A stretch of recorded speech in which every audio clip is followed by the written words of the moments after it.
नमस्कार, अंशक न्यूज़ के साथियों, आप सभी का स्वागत है। जैसा आप सभी लोगों को पता ही है कि शंकराचार्य अभिव्यक्तेश्वरानंद महाराज लगातार अनशन पे हैं। उनका एक हफ्ते बीतने वाला भी है, लेकिन अभी तक सरकार के द्वारा कोई सुनवाई नहीं की गई है। और जो यहाँ के प्रशासन है, प्रयागराज प्रशासन है, अभी तक उनके द्वारा माफ़ी भी नहीं मांगा गया है। अब लगातार हम लोग उसको कवरेज कर रहे हैं और आप तक पहुँचाने का भी कार्य कर रहे हैं। जो भी है लगातार, अगर आप हमारे वीडियो में देखते हैं, अगर हमारे आप संग जुड़ते हैं तो कहीं ना कहीं लगातार खबरें शंकराचार्य से रिलेटेड जो भी हैं हम आप तक पहुंचाने का भी काम कर रहे हैं। आप हमारे कई इंटरव्यू देख सकते हैं, कई वीडियो पड़े हुए हैं। आप डिटेल तरीके से जानने के लिए आप हमारे चैनल पर विजिट करें और उसको डिटेल तरीके से देखने का भी प्रयास करें। यहाँ पर एक हमसे और मिले हुए हैं, बटुक हैं। ये बटुक हैं और इनका क्या संविधान है, इन्होंने हमसे जैसा बताया कि इन्होंने एक नए संविधान की रचना की है। अब पूरा संविधान क्या है, संविधान की रचना क्या है, संविधान की रचना कैसे हुई, क्यों हुई, किसने की और किस मान्यता पर इन्होंने कहा कि संविधान की रचना हुई है, डिटेल तरीके से हम आपको जानने का प्रयास करते हैं और बताने का प्रयास करते हैं। अब इनके बारे में हम थोड़ा सा जानते हैं, कहाँ से आए हुए हैं, इनका घर कहाँ है और कहाँ रहते हैं। डिटेल तरीके से आप तक वीडियो के माध्यम से आपको बातों तक पहुँचाने का प्रयास करेंगे। आप पहले आप अपना नाम बता दीजिए। जी, मेरा नाम वैसे तो स्कूल का जो है आचार्य आशीष पांडे है। आशीष पांडे, और जिस नाम पास आ जाइए, थोड़ा सा और लाउडली बोलिए, तेजी से। जिस नाम से मैंने पुस्तकें अभी लिखी हैं संविधान के पहले, वो आचार्य आशीष पांडे के नाम से ही थी। लेकिन अब जो पुस्तकें मैं लिख रहा हूँ, परमहंस संहिता और एक लिख चुका हूँ जो भागवत ग्रंथ पे है, जैसे रामचरितमानस बनी हुई है तुलसीदास की, वैसे मैंने भी लिखा है। और अभी मैं नए संविधान की रचना कर रहा हूँ। ये एक आरक्षण के लिए, कभी संविधान निर्माता के लिए जो ये विविध प्रकार के विवाद हो रहे हैं, इस पर ये देखते हुए, और दूसरी चीज़ मेरा सबसे बड़ा ये है कि जो हमारी संस्कृति का हनन हो रहा है, जो संविधान के जो है स्वतंत्रता के जो है आड़ में दुरुपयोग हो रहा है, ये सब को देखते हुए मैंने एक नया संविधान बनाया। आपको कहाँ लगा कि आप स्वतंत्रता का हनन हो रहा है? आपको कैसे आभास हुआ? स्वतंत्रता का हनन का मतलब मेरा मुख्य उद्देश्य यह है कि जो आज अभद्रताएं, नग्नता फैली हुई है, ये सब बंद होना चाहिए। हमारी भारतीय संस्कृति, ये परंपरा हमारी नहीं रही है। जो है हमारी परंपरा एक जो है महिला, हालांकि मैंने स्वतंत्रता महिलाओं के लिए पूरा दिया है और उसमें ये प्रावधान बनाया है कि महिलाएं भारतीय संस्कृति में रहेंगी, तो जो है उनकी स्वतंत्रता की जो है उनकी सुरक्षा की जिम्मेदारी भारत सरकार की। आप कौन होते हैं जिम्मेदारी तय करने वाले कि आप संविधान बनाएंगे, आप संविधान के द्वारा जो भी महिलाएं भारतीय संस्कृति की, भारतीय संस्कृति में, मतलब आप तय करना चाहते हैं महिलाओं की बात, क्या पहनेंगी, क्या खाएंगी, आप तय करना चाहते हैं? तय की बात नहीं है, वो हमारे शास्त्रों की बात है। देखिए, हम बहन बेटियों की रक्षा तभी कर पाएंगे जब वो एक मर्यादा में रहें। जी, तो मर्यादा भूलता कौन है? मर्यादा महिलाएं तो भूलती नहीं, कहीं ना कहीं इसमें हमारी और आपकी हिस्सेदारी होती है। इसीलिए हमने पुरुषों के लिए क्या कहना चाहते हैं? पुरुषों के लिए भी हमने नियम बनाया है कि अगर वो स्त्रियों को किसी भी तरह की प्रताड़ना दे रहे हैं तो उनके ऊपर कठोर से कठोर दंड, उसमें दंड नियम जो है बनाया गया है। उस दंड के हिसाब से जो जैसा जो है अपराध करेगा उसके हिसाब से उसको दंड मिलेगा। हमारा ये उद्देश्य नहीं है कि वो संविधान हटा दिया जाए। मेरा मुख्य उद्देश्य यह है कि जो है भारत सरकार इसको संज्ञान में ले, इस पर जो है इसको देखे और इसमें जो प्रावधान उसको अच्छे लगते हो, समझ में आते हो, वो प्रावधान उसमें ऐड कर लिया जाए। क्योंकि अगर वो संविधान हम हटाने की बात करेंगे तो जो है बहुत 10 साल 15 साल तक हमारे देश को नुकसान जो है उठाना पड़ जाएगा। इसलिए हम उसको नहीं हटाना चाहते हैं। क्या आपको लग रहा है कि आपके बस की बात है कि आप उस संविधान को हटा सकते हैं, उस संविधान में छेड़खानी कर सकते हैं? हटाने की हम सोच भी नहीं रहे हैं। हम तो भारत सरकार से अपने पुस्तक में ये लिख चुके हैं कि हम भारत सरकार से एक निवेदन करें और भारत सरकार को ये पुस्तक निवेदन के तौर पर समर्पित करेंगे, ऐसा जो है। और भारत सरकार उसको सुनेगी और जो है देखेगी और उस पर जो भी उसको अच्छे नियम लगेंगे वो जो है स्वीकार करेगी। अभी हम शंकराचार्य, अपने पूज्य शंकराचार्य को जो है समर्पित किए हैं, अभी मुक्तेश्वरानंद को, अभी निश्चलानंद को भी समर्पित करके आए हैं। वो लोग अपना क्या विचार देते हैं, क्या प्रतिक्रिया देते हैं, उसके हिसाब से या उसमें कुछ हटाना चाहते हैं या उसमें कुछ प्रावधान जोड़ना चाहते हैं, वो सब देखते हुए फिर उन लोगों का विचार लेकर के फिर हम भारत सरकार तक इसको। आपका क्वालिफिकेशन क्या है? आपने पढ़ाई कहाँ तक? अभी तो मैं आचार्य किया हूँ, उसके बाद मैं पुस्तकों पर जो है लिखने के लिए, जी पुस्तकों को लिखने का, जी अभी मैं 16 पुस्तकें लिख चुका हूँ। आपको ऐसा कब लगा कि मतलब हमें पुस्तकें लिखनी चाहिए, संविधान में चीजें जुड़नी चाहिए? आपको कब आभास हुआ और आपने कब से, किस उम्र के समय से आपने पुस्तक लिखना शुरू कर दिया? देखिए, मैं पुस्तकें तो 2017 से जो है लिखना शुरू किया, छोटी छोटी कविताएं। 18 में मेरा राणा था कि पुस्तक आई थी राणा प्रसाद के ऊपर। उसके बाद से मैंने जो है परमहंस संहिता और जो है काव्य प्रतियोगिता, चक्र विशेश्वरी काव्यम जैसी पुस्तकों को लिखा। एक नया सिद्धांत हमने दिया अभी तक, ध्वनि रस। आज जो है काव्य की आत्मा के सिद्धांत थे उनका खंडन मैंने किया और काव्य की आत्मा अक्षर का सिद्धांत दिया। अभी मैं हिंदी व्याकरण दे रहा हूँ, जो अभी तक संस्कृत सूत्रबद्ध हिंदी व्याकरण नहीं था। मैं अपनी मेधा शक्ति से जो भी ईश्वर ने दिया है उससे सूत्रबद्ध हिंदी व्याकरण को कर रहा हूँ, ताकि हिंदी जो है अधिक समय तक सुरक्षित रहे। आप जो संविधान लिखे हुए हैं, जैसे आप बोल रहे हैं, वो किस भाषा में लिखा आपने? हिंदी भाषा में है। हिंदी भाषा में है, बहुत सरल शब्दों में है, ताकि आम जनता उसे समझ सके।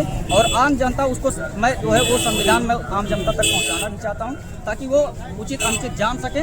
और उसको मैं ये चाहता हूं कि सब लोग उसको पढ़ें और सब लोग जो जहां उनको त्रुटियां समझ में आती हैं कि ये हमारे अनहित में है, वो हमसे बात करेंगे। अगर जो है हम उनको संतुष्ट न कर सके, वो प्रावधान हटा दें। अच्छा, मान लीजिए कोई औरत है, आपका संविधान का जो लिखा हुआ है आप अपने संविधान के अनुसार बताइएगा। कोई औरत है और किसी औरत को अगर किसी व्यक्ति के द्वारा छेड़छाड़ किया जाता है, तो आपके संविधान में क्या चीजें हैं, उसके साथ कौन सा सलूक किया जाना चाहिए, उसको कौन सी सजा होनी चाहिए? अगर छेड़छाड़ किया जा रहा है और महिला की गलती नहीं है, तो हमारे संविधान में कठोर दंड है। क्या कठोर दंड ये है कि उसको बाजार में उसको कारावास नहीं दिया जाएगा, कोई पुलिस कार्रवाई नहीं होगी, उसको चौराहे पर बांध दिया जाएगा, आते जाते महिलाओं के हाथों उसको दंड दिया जाएगा, तत्काल दंड दिया जाएगा। इससे लोगों में देखिए, जब तक अनुशासन नहीं होगा तब तक जो है ये अपराध बंद नहीं होंगे। अनुशासन कठोर होगा तभी जो है अपराध बंद होंगे, हमारा ये मंतव्य है। अब भारत सरकार क्या प्रावधान डालना चाहती है उसको देख करके, क्या नहीं डालना चाहती है वो उसकी इच्छा है। हमारा कर्तव्य है लिखना, हम लेखक हैं, हम अपने विचार देंगे। उसको भारत सरकार को क्या करना है वो जो है। भारत सरकार के द्वारा अभी तक, जैसा आपने बताया, कितनी किताबें लिखा है आपने? मैंने 16 पुस्तकें लिखी। क्या एक भी पुस्तकों को भारत सरकार के द्वारा मान्यता मिल चुकी है? अभी मैं वहाँ तक भेजा नहीं हूँ। और जो है अभी मैं कुछ लोगों तक वो पुस्तकें पहुँचाया हूँ। अब दिल्ली में जब सम्मेलन होगा तो वहाँ मैं शंकराचार्यों के द्वारा उसका विमोचन करवाऊंगा और उसके बाद में भारत सरकार की जो है पास उसको समर्पित करूंगा माननीय मुख्यमंत्री योगी आदित्यनाथ जी महाराज के पास। और उसके बाद जो है जैसे जैसे हमको जहाँ मिलने का अवसर मिलेगा या जहाँ भेजने का अवसर मिलेगा हम वहाँ, उसके बाद जो संज्ञान लेंगे वो जो है।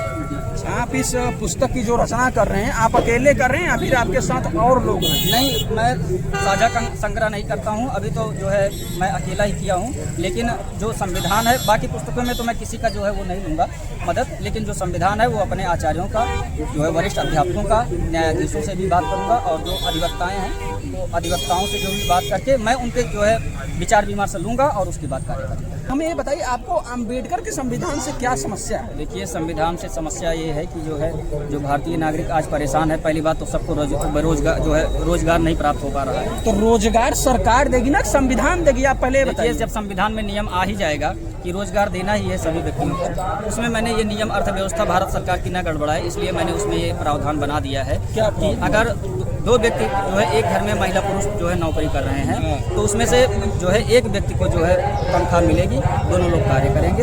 ये हमने प्रावधान बनाया जिससे भारत की तो आप ऐसा लिखा, मतलब एक व्यक्ति का कहीं ना कहीं आप शोषण कर रहे हैं, मतलब कार्य दोनों लोग कर रहा है। देखिए, एक व्यक्ति को सैलरी क्यों मिलना चाहिए, आप पहले बताइए। देखिए, शोषण की बात यहाँ नहीं है, यहाँ बात एकता की है। अगर जो है एक व्यक्ति को मिलेगा तो एक व्यक्ति उससे जुड़ा रहेगा, एक व्यक्ति जुड़ा रहेगा। अगर मान लीजिए वो जुड़ा है, जब तक उसकी बन रही है तब तो ठीक है, अगर उसकी नहीं बन रही है तो कहीं ना कहीं उसकी जो जितना काम किया, जिन्होंने वो काम कर रहा है, तो कहीं ना कहीं उसके साथ तो शोषण होगा ना। देखिए, शोषण की बात वहाँ नहीं है, उसमें मैंने ऐसा प्रावधान बनाया है, बनने की बात नहीं है। जो है उसमें ऐसे प्रावधान बने हैं जहाँ बिगड़ने की बात ही नहीं होगी। सीधी सी बात है, वो पुस्तक पढ़ने के बाद जो हमने संविधान लिखा है वो पढ़ने के बाद आपको पूर्णतः समझ में आ जाएगा। यहाँ जो है जितने भी प्रावधान बने हैं पूर्णतः वो सब जो है बात नहीं किए जा सकते हैं सारे, लेकिन वो पुस्तकें जब पढ़ी जाएंगी तो लोग, आम जनता अपने आप समझ जाएगी कि हाँ हमारे हित में है या नहीं है। जो भी इस पर विवाद करना चाहते हैं महिलाओं, मैं महिला समूह से भी बात करने की कोशिश कर रहा हूँ कि क्या क्या महिलाओं की समस्या है वो मैं डालना चाहता हूँ, आप बताइए,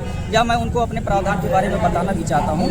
और जो भी उन लोगों का विचार विमर्श होगा उसके बाद हम कार्रवाई करेंगे। पहले हम जनता में सब कुछ सारी परेशानियों को देखेंगे, उसके बाद हम जो है सरकार को सौंपेंगे, उसके पहले हम भारत सरकार को नहीं सौंपेंगे। और क्या आप अपने किताब के बारे में, अपने बारे में, आप कहाँ रहते हैं, आपका गृह जिला क्या है? देखिए, मेरा जिला सुल्तानपुर है और मैं शिक्षा जो है टीकरमाती अमेठी परमहंस संस्कृत महाविद्यालय से जो है पूर्ण किया हूँ। अभी मैं पुस्तकों में लगा हुआ हूँ, अभी कोई मैं वैसी तैयारी नहीं कर रहा हूँ और ये जो है तैयारी तो मैं कभी भी कर सकता हूँ। अभी मुझे भारत के लिए जो करना है उस पर मैं कार्य कर रहा हूँ। कितना सफल होऊंगा ये बात की बात है, लेकिन अभी जो मैं कार्य कर रहा हूँ वो जो है भारत की। और कुछ बताना चाहेंगे अपने बारे में? देखिए, मैं जनता से यही कहूँगा कि कोई भी विवाद करने से पहले आप हमारी पुस्तक को पढ़ लीजिएगा। अगर आपको परेशानी कोई हो रही है, दिक्कत हो रही है, आप हमसे सीधा बात करिएगा। जो है हमारा नंबर हमारे जो है नंबर आप चाहें तो दे सकते हैं। नहीं, सार्वजनिक नंबर नहीं करूँगा मैं। और हमारे पास ईमेल है, जो है पुस्तकें जो लेंगे उसमें ईमेल है, वो हमको मैसेज कर ईमेल करेंगे, हम उनके जवाब को देंगे। और जो है जो भी उनकी परेशानियाँ होंगी हम उसको सुनेंगे, हम उनको उसका उत्तर देंगे। यदि वो संतुष्ट नहीं होते हैं, अगर जो है एक व्यक्ति के परेशानियों से तो हम संविधान नहीं बदल सकते और भारतीय संविधान भी नहीं बदल सकता है एक व्यक्ति के परेशानी से। परेशानी जब बहुतायत होगी, बहुत लोगों की होगी, तो हम उस पर सुनवाई करेंगे। हम उनको विचार बताएंगे कि हमारे संविधान में ये प्रावधान है और इस हिसाब से आपको सुख प्राप्त होगा। अगर वो नहीं मान रहे हैं तो हम उस पर विचार करेंगे। या उसके बाद अभी हमारा संविधान जो भारत सरकार पर जाएगा, या हमारे जो आचार्य अभी उसमें क्या हटाने के लिए कहते हैं, आदेश करते हैं, क्या जोड़ने का प्रावधान करते हैं, वो सब देखने के बाद हम जो है आगे प्रक्रिया करेंगे। अभी हमारा काम केवल लिखना है, अभी हम लिख रहे हैं और समर्पित कर रहे हैं। तो पहले आप पूरा लिख लेते, फिर उसके बाद लोगों को देखिए बताने का कार्य देखिए PDF कोई पढ़ना नहीं चाहता, तो अभी मैं पुस्तक प्रिंट करवा चुका हूँ। कुछ पुस्तकें मैं जो है निकलवा करके उसको महाराज जी को दिया हूँ, बाद में उसमें संशोधन करके उसको बढ़ा। जैसे पुस्तकें वगैरह लिख रहे हैं, फिर उसको प्रिंट करवाएं, तो कुछ उसके लिए फंड की भी आवश्यकता होती है। तो फंड आपको कौन डोनेट कर रहा है? कौन? देखिए, डोनेट तो अभी कोई नहीं कर रहा है, अपने हिसाब से जो है जो भी हमको पैसे मिलते हैं। जी, आपको पैसे कहाँ से मिल रहे हैं? वही अब ये सब हमारे सार्वजनिक बात है। नहीं, ये सार्वजनिक मतलब आप सबके लिए काम कर रहे हैं, इतना तो बता ही सकते हैं। जब आप पब्लिक के लिए काम कर रहे हैं तो अपना फंड के बारे में बताएं ना। देखिए, फंड की बात करिए। देखिए, फंड तो हमें जो है किसी से प्राप्त नहीं हो रहा है। हालांकि जो हम कार्यक्रम वगैरह करते हैं उससे जो पैसे आते हैं उसी से हम अपनी पुस्तक और कौन कौन से कार्य करते हैं? देखिए, जो है भागवत कथा मैं बोल सकता हूँ, लेकिन अभी बोला कभी नहीं हूँ। और परमहंस संहिता जो मैंने लिखा है वो भागवत ग्रंथ पे ही है। जैसे तुलसीदास जी ने रामचरितमानस चौपाईबद्ध किया है, वैसे मैं परमहंस संहिता भागवत पे लिखा हूँ। और अब सोच रहा हूँ कि वो विमोचन होने के बाद मैं उस पर थोड़ा वक्तव्य दूंगा। और अभी जो चंडी वगैरह कार्यक्रम किए जाते हैं उस पर मैं करा करके धन अर्जित करके मैं देश के हित के लिए लगा। तो आप आने वाले फ्यूचर का बता रहे हैं, मुझे प्रेजेंट का बताइए ना। प्रेजेंट वही प्रेजेंट स्थिति में आपको फंड कहाँ से आ रहा है? हमने पूछा। वही जो यज्ञ हम कराते हैं सचंडी वगैरह, उसमें जो पैसे मिलते हैं कार्यक्रम में, उससे से हम अपना कार्य करते हैं। ठीक है, तो जैसा कि आप लोगों ने देखा कि हमने इनसे अब ये कहाँ से आए, जैसा कि इन्होंने सुल्तानपुर अपना बताया और अपने जो इन्होंने पुस्तकें लिखी हैं उसके द्वारा संविधान में कुछ जोड़ने की बात भी कर रहे हैं और डिटेल तरीके से इनके बारे में बताया। और किसी भी को भी अगर पढ़ना हो तो आप इनके जीमेल पे जाकर अगर पुस्तकें देते हैं, हमको व्हाट्सअप करते हैं या फिर जीमेल करते हैं, तो कहीं ना कहीं वो बातें हम आप तक जरूर पहुँचाएँगे। और इसी के साथ लगातार एक बात आप हमेशा याद रखिए, कुछ भी कार्य करने के लिए, किसी भी कार्य को स्टार्ट करने के लिए, किसी भी कार्य को शुरुआत करने के लिए, यहाँ पर जो प्रयागराज में अगर आप देखना चाहते हैं, जितने भी मेले लगे हुए हैं, जितने भी कार्य कल चल रहे हैं, सब लोगों का यहाँ पर उद्देश्य है कहीं ना कहीं किसी न किसी प्रकार से धन को अर्जित किया जाए। क्योंकि धन एक महत्वपूर्ण अंग है, एक बहुत हमारे और आपके जीने का एक शैली बन चुका है। बिना धन के, बिना फंड के जीवन जीना अब संभव नहीं है। बाकी यहाँ पर जो प्रयागराज है, आप सभी लोगों को पता है कि यहाँ पर जो गंगा यमुना सरस्वती के यहाँ पर आए, वहाँ पर बहुत लोग अपना पुण्य पाप करते हैं उसको कहीं ना कहीं उसको अपना उसमें माफ़ी भी मांगने आते हैं। डिटेल तरीके से आप लोगों को हमने समझाया और उनकी जो बातें थी उसको भी हमने रखने का कार्य किया। बाकी हम आपसे उम्मीद करते हैं कि हमारा वीडियो आपको पसंद आएगा। अगर आपको वीडियो पसंद आए तो आप हमारे वीडियो को शेयर करें, सब्सक्राइब करें, कमेंट जरूर करें। अगर इसी के साथ आप लोग फेसबुक, ट्विटर, इंस्टा पे हैं, आप लोग हमें वहाँ भी मोहब्बत से फॉलो कर सकते हैं। बहुत बहुत धन्यवाद।